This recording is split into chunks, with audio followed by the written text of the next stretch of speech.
The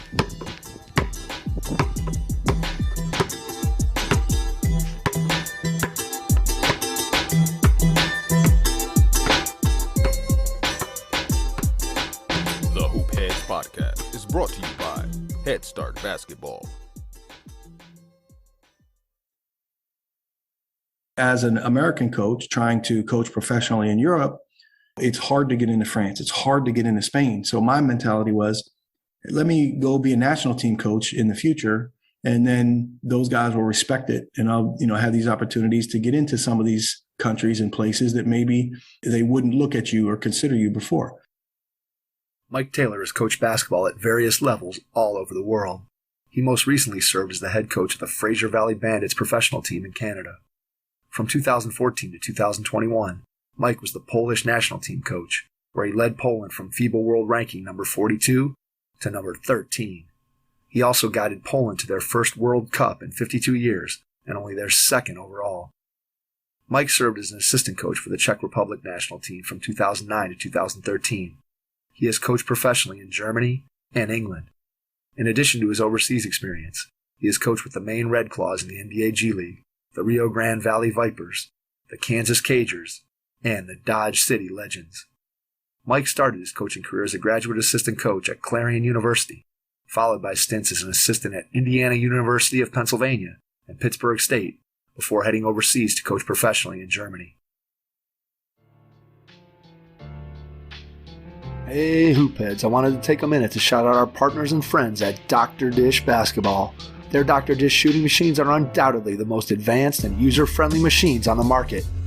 Learn more at drdishbasketball.com and follow their incredible content at Dr. Dish B-Ball on Twitter, Instagram, Facebook, and YouTube. Mention the Hoopheads podcast and save an extra $300 on the Dr. Dish Rebel, All-Star, and CT models. Visit drdishbasketball.com for details. That's a great deal, Hoopheads. Get your Dr. Dish shooting machine today. Hi, this is Corey Heights from Prep Athletics, and you're listening to the Hoop Heads Podcast. 3R Basketball, powered by Under Armour, is coming to Cleveland this fall.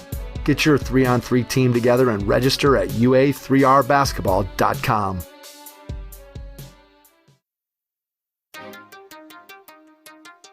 Prepare like the pros with the all-new Fast Draw and Fast Scout. Fast Draw has been the #1 play diagramming software for coaches for years.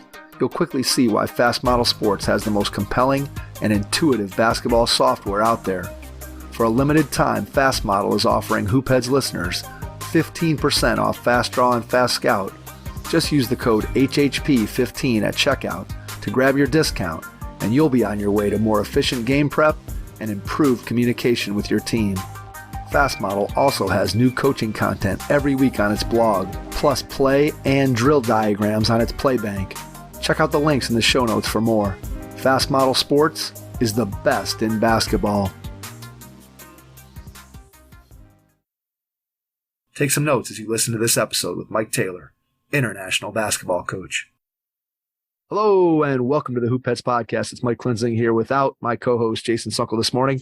But I am pleased to be joined by Mike Taylor, international basketball coach, then all over the world, coaching the great game of basketball. Mike, welcome to the Hoopheads Pod.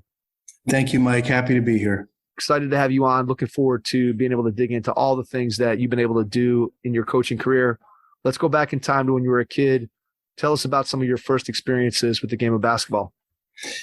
Well, growing up in our family, my dad was also a coach, and I think he was obviously a great role model, a great example for us. And he coached us not only in basketball, but other sports as well. Little League baseball helped us a lot with football.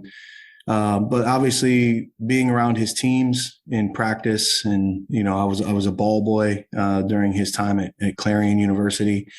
So I have all these wonderful memories about, being around my dad and being around his team and the game, going to camps and just all kinds of things. So, I loved all sports growing up, but at the end of the day, I just felt like there was something special with a connection with basketball. And because of my dad's example, I always was like, hey, you know what, when I get older, I really want to, get into coaching like my dad.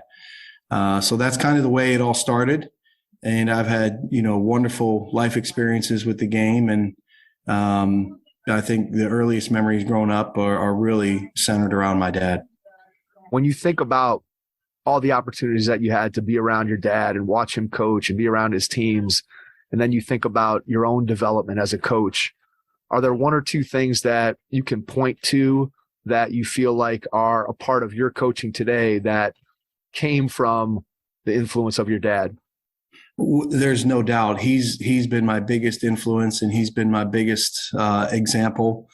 Early on, I remember watching him scout games on TV, sitting in his chair with a notepad, writing down notes, writing down ideas. And, then of course I would go upstairs and do the same thing. I would kind of imitate that, and there'd be a game on TV and I'd try to write down different things. So he challenged me at a young age in terms of understanding, the game. And then in terms of coaching, how do you think practice should run? What do you think your team should do offensively? What should you do defensively? And we would have all kinds of conversations as I got older in terms of managing a team and running a team and handling personalities and players. And all aspects of coaching. And I think this was the biggest, let's say positive and biggest advantage I had, is just the regular day conversations that would come up just about basketball and sports and how you handle all the different situations that a coach needs to be able to handle. So all of those things I think were really, really important in terms of me being able to develop my own philosophy early on. As a player, were you thinking about the game more from a coaching perspective, maybe than some of your teammates, or were you not even processing it that way as you're playing? What was your thought process as a player compared to, how you're looking at it as a coach? Did those two things bleed into each other? Well, I think that if you, like most of the times when you associate, hey, this is a coach's son, you just understand, there's an understanding of the game. You expect the coach's son to have a real, let's say, high IQ or good feeling for the game, because they theoretically, or you would think, spend a lot more time around it. So, growing up playing other sports, I actually went to Florida Southern to play baseball as a freshman. And, I was like, hey, I'm going to try to be a baseball player, and worked as hard as I could. But at some point I realized, like, hey, man, I got to spend a lot of time to get better in baseball. But I knew in my heart I wanted to coach basketball. So I ended up transferring back up to IUP, Indiana, Pennsylvania. And at that point, I was not a great basketball player, right? Just a guy that loved the game and really understood how to play. So I walked on the team there and basically, turned into be a 3-year captain at IUP. And it wasn't because I was a great player. It was because, the leadership aspects and just understanding of the game. And I think the work ethic and everything just kind of fell in place. But I think everybody at that time knew, like, Mike is going to be a coach. And I think, that was kind of my perspective. My perspective was always trying to get playing experience so I would have the feeling of, handling players, handling teams, handling the situation. And that's kind of the way things worked out. Immediately after IUP, I went in to be a graduate assistant at Clarion. And that's what got me started in coaching. Always thinking college coaching? Yes, I was. And what's interesting is, again, with my dad's example as a role model, I would just imagine myself coaching at a college. And, for 3 summers while I was a graduate assistant and into my first assistant coaching job at IUP, I would work summer camps. And I worked 11 camps a summer all over the USA, every school you could imagine. I kind of targeted a coach. Oh, I'm interested in Pitino's press system, so I'm going to go to Kentucky. I'm going to go to Florida where Billy Donovan was. I tried to build up a network and target different coaches that I liked or that I was interested in learning. Because at camps at that time, there was always the chalk talk on Thursday or Friday night, and you would have that chance to sit down and talk to the coaches and talk to the staff and ask questions. And I made a lot of great friends to this day during that time, and also too the experience and being able to talk basketball with some great college coaches. So I was really focused on coaching in college. I was a graduate assistant for 2 years, Clarion University, where my dad was he's not coaching anymore. I was under Dr. Ron Ryder at the time. But at the same time, then I went back to IUP, was there for 3 years. And then I went to Pittsburg State in Kansas and was under Coach Gene Iba for a year. At that point, I had the opportunity to go overseas. And with my focus being completely on college coaching at the time, I really didn't know what I was getting into. I was into helping guys get into the pro game. This was at the Division II level. So I took several of our players to, different tryout camps in Virginia and Utah, different places where they could get some visibility and pursue those professional dreams.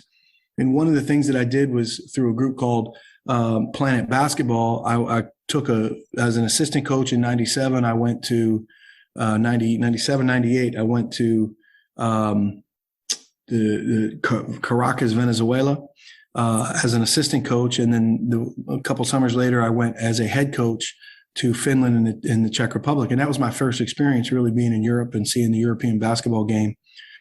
So I had a friend he was from Portland, and he had a chance to go to Portland University as a director of operations, Aaron Christian. And the coach he was working for at the time had placed a coach in Chemnitz, Germany. And this coach wanted to come back home to San Diego. So they offered Aaron the job in Chemnitz. And Aaron was like, no, you know what? It's great. Thank you. But I want to go to Portland, where my wife and I are from. So he knew, we met at camps and things like this. And he knew like, hey, Mike, would you be interested in this? Yeah, send in my stuff. And that's kind of how I got my opportunity to go to Chemnitz, Germany. I went over in the 3rd division. It was Regional League at the time.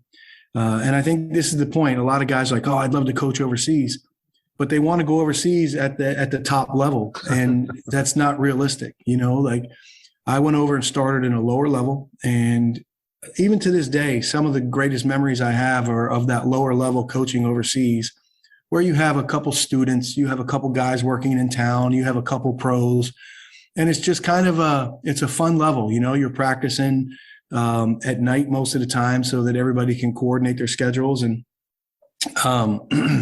it's just not on a really, let's say, high level. So that was 2001 in Chemnitz. But I clearly never really thought about overseas basketball. And then when I got there, it was like, yeah, this is great. I'm really enjoying not only the basketball side of it, but the life experience side of it too. And that's something I really never thought of growing up. It was always like, I just want to be a college coach, kind of like my dad. Was that something when you pack up and you're going overseas for the first time, was that something that as you were going through the process of making that decision, was living in another country, going overseas, how did you feel and process that? Was that something that you knew you were going to like because just of who you are, or was that something that you were a little nervous about? To be honest, it was like, hey, I want to be a head coach. I want to have head coaching experience. If I'm going to be in the college game, I'm going to have to wait for it, and I'm going to have to work for it. So what I planned was go overseas, get head coaching experience, build my international network, be able to, know some players and things like this, and then come back and get into the college game. But from Chemnitz, we won our league. We basically moved the team up from the 3rd division to the 2nd division. They wanted to sign me back the night we won the championship game. I was going into the old USBL as an assistant in Dodge City with the Dodge City Legend. To coach in the summer. I was going to be the assistant coach out there. Cliff Livingston was the head coach at the time.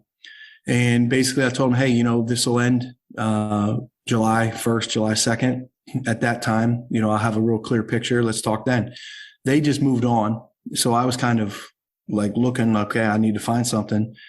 And this is when the Essex Leopards, the London Leopards, basically they called and they brought the team back. And they offered me the job later that summer. And that's how I ended up going from Germany to the UK. That whole situation was a great experience. Nick Nurse was coaching the Brighton Bears and Chris Finch was coaching the Sheffield Sharks.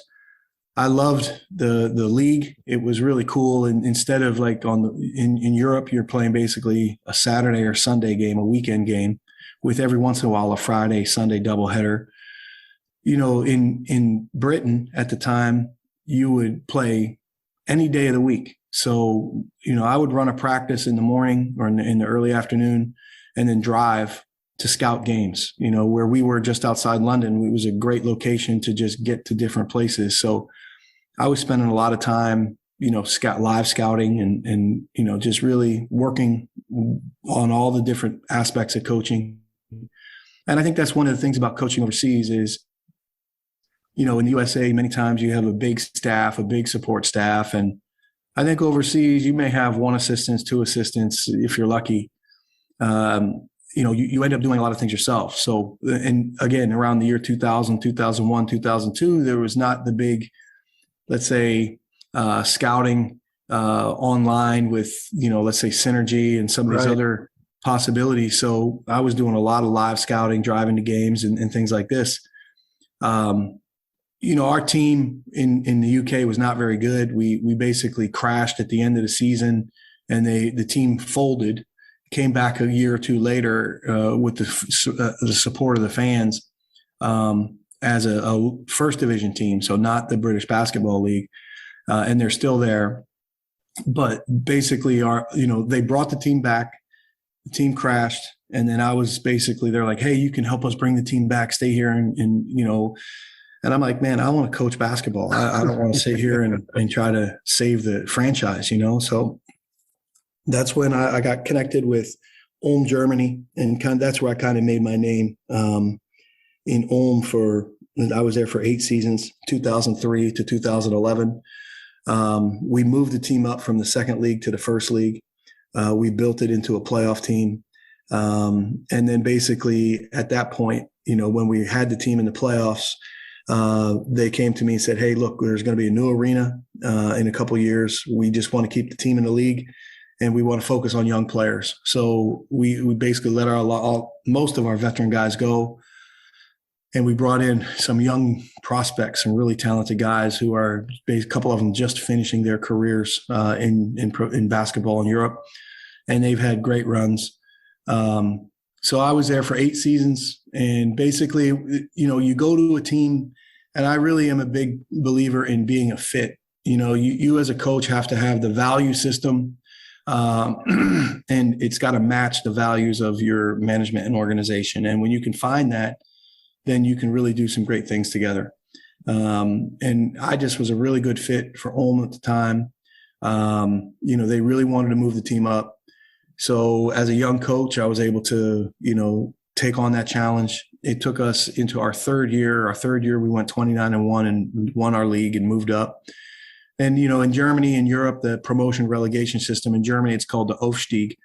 That's like a really big deal for these teams and towns. And, so, okay, I'm in Chemnitz. We have the Aufstieg from third division to second division. I'm in Ulm. We go from second division to first division. So now you start to build a really positive reputation.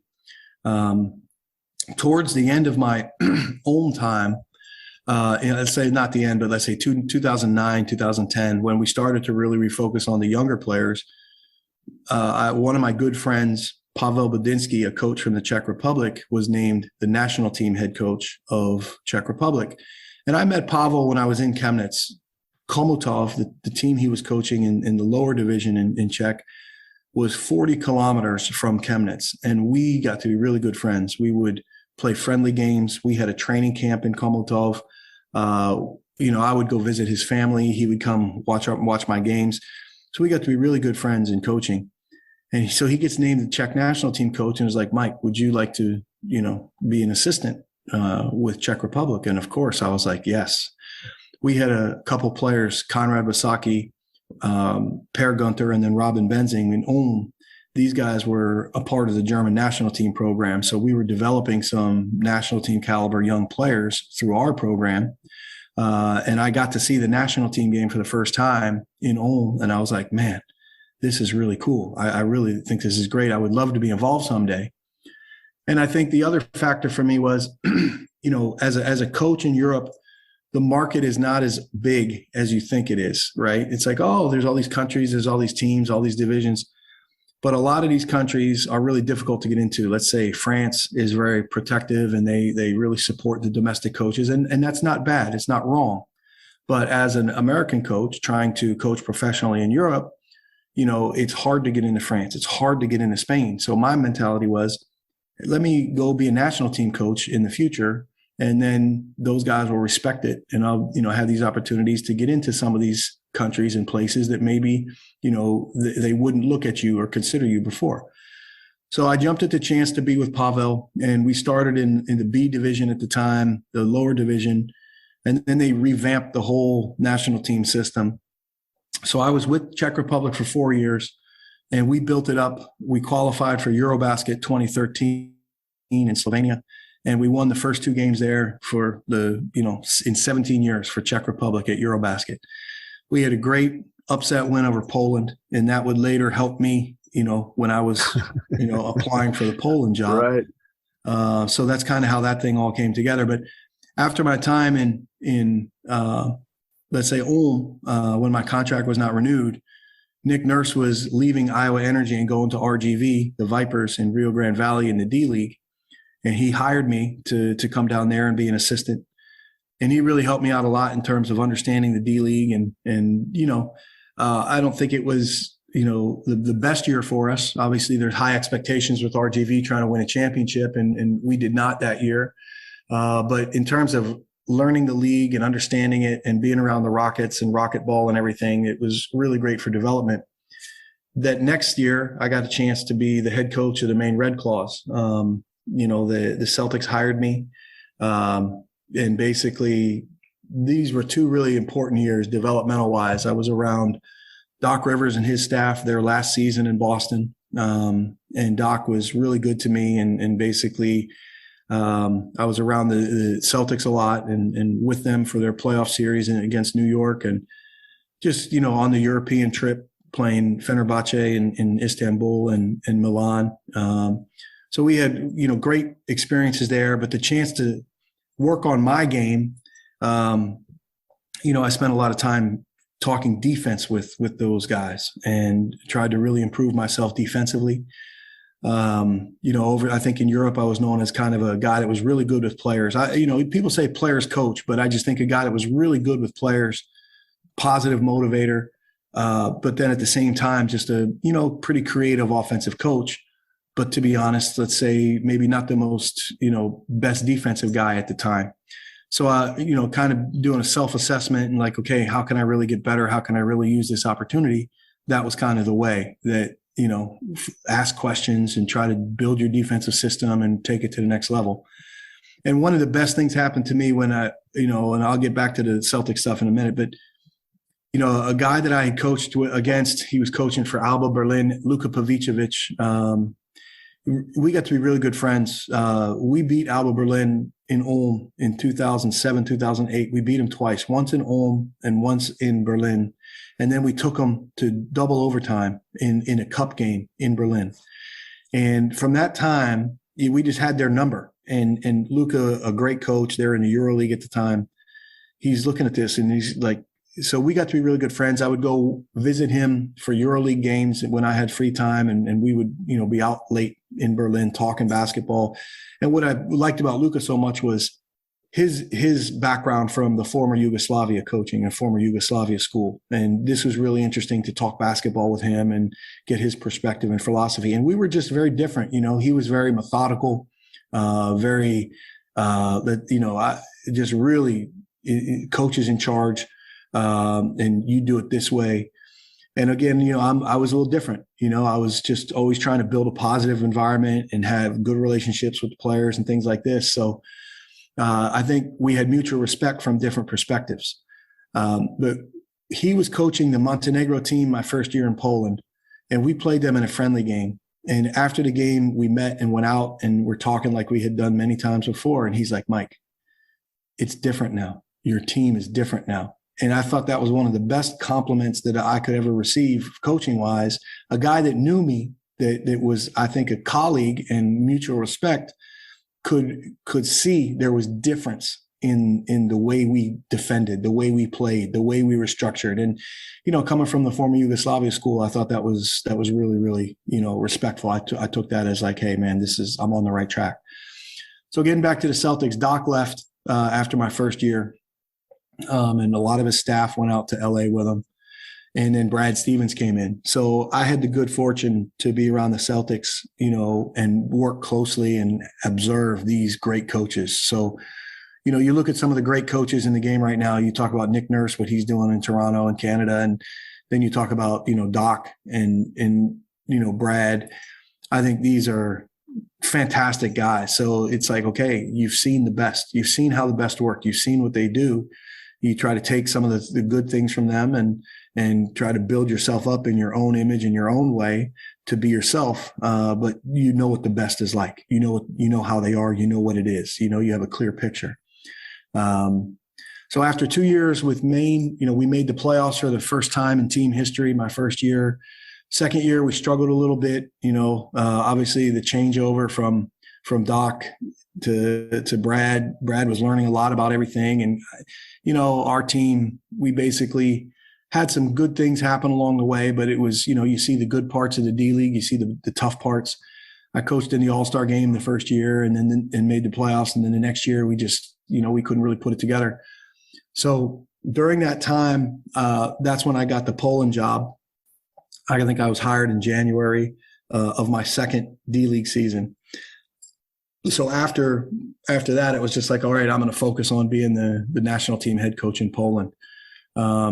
And I kind of went over there really on a mission to really, take Poland to the next level. And I kind of went in there, and a lot of these guys, they were in a tough spot. That 2013 Eurobasket, they really struggled. They had, high expectations because Marcin Gortat, Maciek Lampe, two NBA players were playing on the team together. And it's like, you got these great players, but those two guys really didn't work together well at all. And in fact, we never had them together during my, 7-8 years in Poland. We would have one guy 1 year, another guy a different year. We only had Gortat once in 2015, and then he kind of retired. But, they were in such a bad spot. When I went into Poland, they're like, who is this guy? So we had some really good players not play. And I basically had to prove myself from the beginning. And that first year we won our qualification group. We beat Germany twice. We had, really good experience. And it was not a star mentality. It was not about one player. It was about the team. We brought let's say an NBA system with terminology and I think, modern game. The players were super responsive to the coaching style, which was, in Poland, the tradition, the history has been the former Yugoslavia, the Balkan way, where, coaches are dominating their teams and, just fighting their players and doing all kinds of stuff. My mentality was I'm coming in with creating a positive environment. I'm coming in communicating. I'm coming in building positive relationships. And I think it was like a breath of fresh air to some of these guys. A lot of these players have played for a lot of different coaches and have seen a lot of different things. So when you get these veterans that really respond in a great way, you're making a positive impact with different coaching styles and ideas. And, for Poland, the Eurobasket 2015 with Gortat, we won 3 games in the first round. We advanced to the second round and we played Spain. We hung with them for 3 quarters, and then they had a big run. If you're familiar with it, Pau Gasol had 32 points in the game and hit 6 of 7 3-point shots. And this was before he was really known as a 3-point shooter. At that time, Marcin Gortat was like an inside defender. He wasn't used to guarding on the perimeter, but we didn't expect Gasol to come out there and bomb threes like he did, So, yep. You just tip your cap to Gasol, and he played amazing in that tournament. So they ended up winning. The next year we came back and won our qualification group again. So the first 3 years of Poland were really successful, really fantastic. Could not have gone better in a lot of ways. And then, unfortunately, in 2017, Gortat was no longer with the team. And we basically were trying to incorporate Przemek Karnowski as the main center from the former Gonzaga big man. And, that really put the team in a difficult situation. We weren't all on this, we weren't all on the same page. we had some internal stuff going on at the time. And, combined in Helsinki, Finland, we won one game at that group. We were up 9 against Finland with 90 seconds to go and basically turned the ball over, fouled a 3-point shooter, turned the ball over from the sideline. Everything, it was like everything you could imagine that you don't want to do, we did. We ended up losing. Lauri Markkanen played great, and they won in double overtime. But, like I said, in 2015 from France, we lost by 3 to France with Tony Parker and Boris Diaw and all these guys, Gobert. And then that game in 2017, those 2 games playing on the host floor and losing, I think eventually helped us get our biggest win in China. But after 2017, there was a lot of heat. There was a lot of pressure. There was, the national team jobs are very political. And I think that at that time, there were some people that were working against me. And this was where I first started to see the reality side of it. The first 3 years, really successful, everything great. And then you have to protect yourself. You have people coming after you. I'm very fortunate, during that tough period, the president of the federation, Grzegorz Bahansky, we had a meeting, we sat down, he wanted to hear my vision for the future. We talked about everything. And he stuck with me. And from that point forward, we kind of got the guys who had their hearts in the national team in it. And this was maybe not the best known players. We had a player named Adam Hrtsanyuk. We called him Beast, big, strong, physical post defender. He played at the University of Cincinnati in college. He was just blue collar, just tough. And he wasn't a great offensive player. But, everybody's like, oh, you got to have Gortat. You got to have Lempe. You got to have these other guys. The guy that fit our team the best was Hrtsanyuk because he didn't need the ball. He executed. He defended. He did all the little things, all the dirty work. And basically his heart was in it. So it was guys like this, there was a player that, we called, he never really thought he was ever going to be on the national team. We called him and he's like, starts crying because he really wanted to be there. Yep. All of these things kind of came together and we got it right. And this was when we went on our big run and qualified for the World Cup, the first World Cup in 52 years for Poland, the second of all time. And not only did we go, but we won our group. We won against China in overtime in Beijing. That's probably my most memorable win. Then we beat Russia in the next round to, qualify for the top 8. Excuse me. In the top 8, we kind of reached our peak. We reached our limit. We lost to Spain. Then we lost to the Czech Republic. And then we finished up playing Team USA in China. And of course, that was a great experience. But, after that, I finished out Poland for the next 2 years, actually the next 3 years. We qualified for our third Eurobasket. We beat Spain in Spain for the first time in 48 years. So there was a lot of other good things that happened. We developed a guy. We brought in Jeremy Sochan, who's now with the San Antonio Spurs. So there was a lot of positive things the last couple of years as well. We lost in the Olympic qualifying tournament last summer to Slovenia and Lithuania. And, our Olympic dreams, stopped, but nobody was beating Slovenia at that time. With Luka Doncic, the way he played last summer was unbelievable. Yep. So from that standpoint, that's kind of like when things ended for me in Poland. And what I've most recently been doing, I was up in Canada in the Canadian CEBL, Canadian Elite Basketball League, with the Fraser Valley Bandits, now the Vancouver Bandits. Love the league, love the experience, really good people. And then I also did most recently some TV for FIBA at Eurobasket as a game analyst for the most recent Eurobasket. So, and that's kind of where we are right now. What's the day-to-day like as a national coach? So obviously people know, hey, we're going into this tournament or we're trying to qualify for that, but just day-to-day as a national coach, what are some of the things that you're doing on a daily basis? Well, I think the most important thing you're doing in the big picture is building relationships. You're tracking your players, you're tracking the prospects. You're organizing trips that to go visit not only teams and games in Poland, but your players that are playing all over the place. And this is one of the things I loved about the job. You're not a threat to other coaches or other teams. You're a friend. You're a positive guy. You're there coming to support the players on their team. I've seen so many great coaches run practices and then gone for a coffee or gone for a lunch or dinner with great coaches and great managers. And I think it helps build your network. I think it basically, this relationship building is a huge part of the national team job. So I think that's number one. Number two, the federation will have you do all kinds of different little things. You might have a clinic here. They might have a public appearance there. So these things are always on the agenda. We lived in Warsaw for, I think, 3 years of my time. And then, of course, with COVID, I was only going there for the windows and things.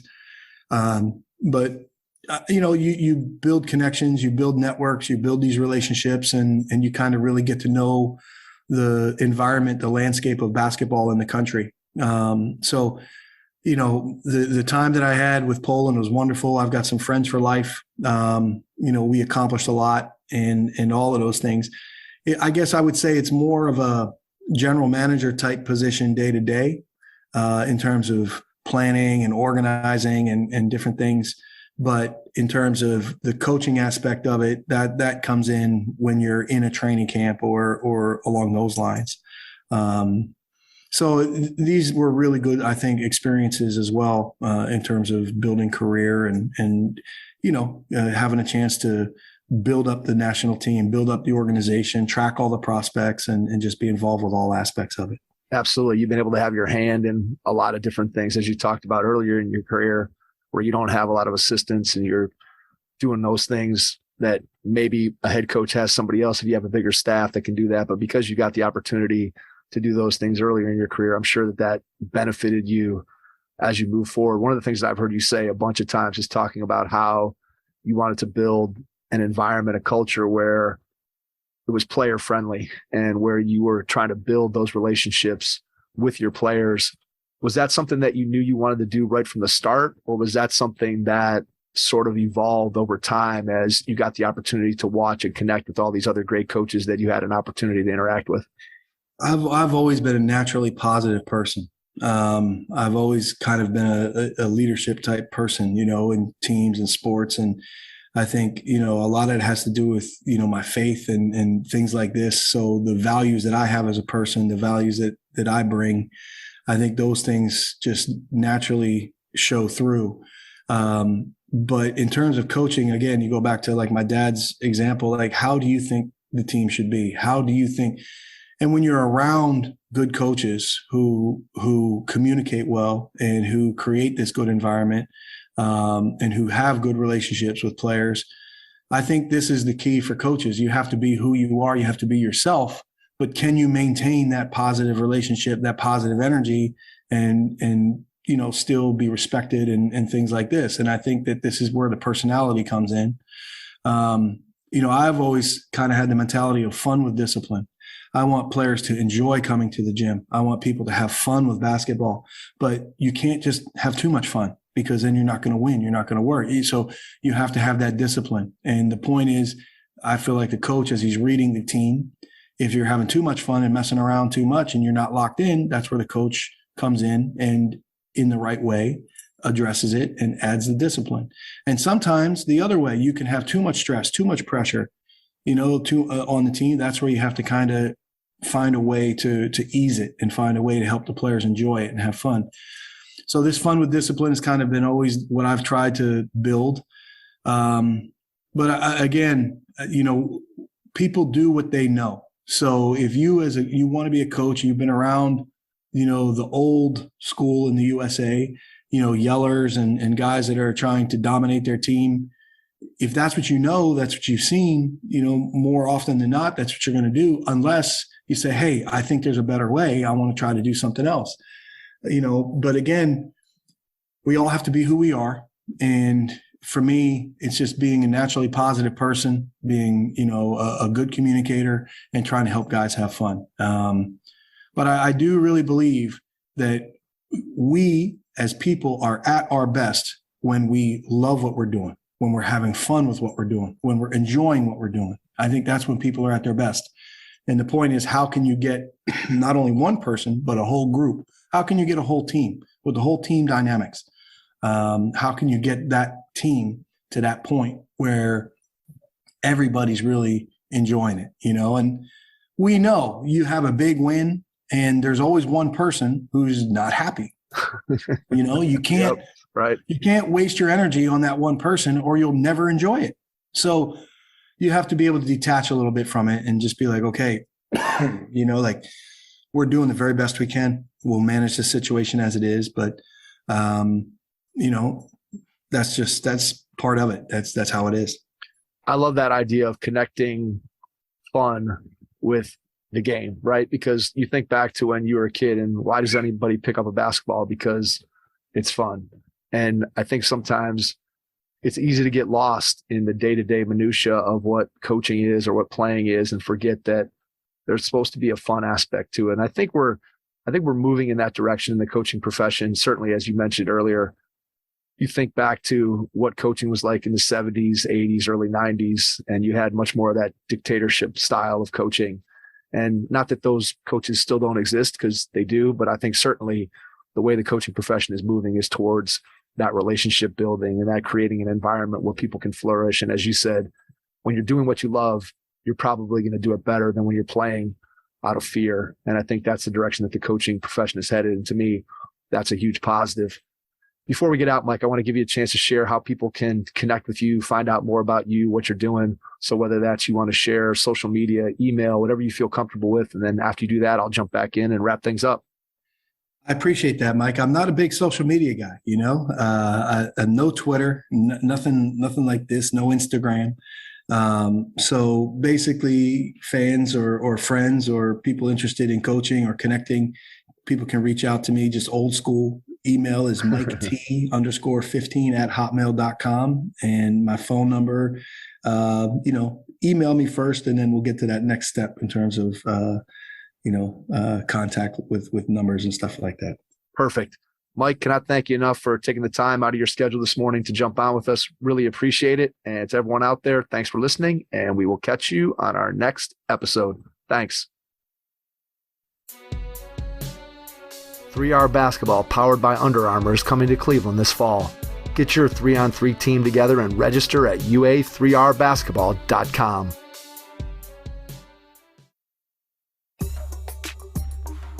Your first impression is everything when applying for a new coaching job.